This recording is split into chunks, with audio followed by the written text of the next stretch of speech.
On the demand of fresh drinking water, a group of women from Kadamtala started roadblock in front of Kadamtala Boys Hostel on Tuesday afternoon. The Kadamtala police has arrived at the incident place immediately after they got the report. The state temperature is rising rapidly day after day. No water supply from the tube well. As such, the local people of Kadamtala are having scarcity of fresh drinking water. On that matter, the initiative is yet to be taken even after the Panchayat Pradhan and Block BDO has promised to fulfill the need. For that reason, the local people had no choice other than protesting on the demand for fresh drinking water. A group of women from Kadamtala has started the roadblock carrying water buckets on the road in front of Kadamtala Boys Hostel on Tuesday afternoon. The Kadamtala police has arrived at the incident place after they got the report.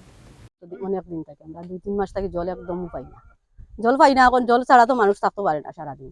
এটা খেয়েও আমরা দেখেও না কি লাগে। প্রধান member দেও জানানি হয়েছে, এখান থেকে আমরা জল যাই, কিন্তু এখানেও আমরা সাপ্লাই আছে পিছন থেকে। ওই জলটা সবই পাই, এদিকে কদমতলা বাজার থানা রোড সবে পাই। জল এদিকে বাইয়াও ফরিয়াও যায়, কিন্তু আমরা এইদিকে আমরা পাই না। আমরা এখানোর জল যায় আমরা পাই না কে লাগে। এখন আমরা আনা জলে বাঁচতে পারবো কি? এটা এখন তো আমরা দেখার দরকার আছে। এর কারণে আমরা রাস্তা অবরোধ করছি। এই জায়গাটার নাম আমটিলা সরসপুর। এই রোডটার নাম কি? রোডটার নাম তো বয়েজ হোস্টেল রোড। ঠিক আছে, আপনারা এই রাস্তা অবরোধ করছেন, কটা থেকে করছেন? আমরা সকাল 7টা থেকে করছি। কেউ আইছে এখানে রাস্তাতে? না, আমরা যে পাড়ার মানুষ আছি, যে কয়েকজন আমরা তাও আছি, আর কেউ নেই। কতদিন 2 দিন হোক 3 দিন হোক 6 মাস হইলে আমরা বইতে পারবো। যদি আমরা জল পাই না তাই আমরা বইতে থাকবো 6 মাস বাধ্য আমরাও রাস্তাতে থাকবো। আপনার উদ্বোধন কর্তৃপক্ষকে জানিয়েছেন এই ব্যাপারে?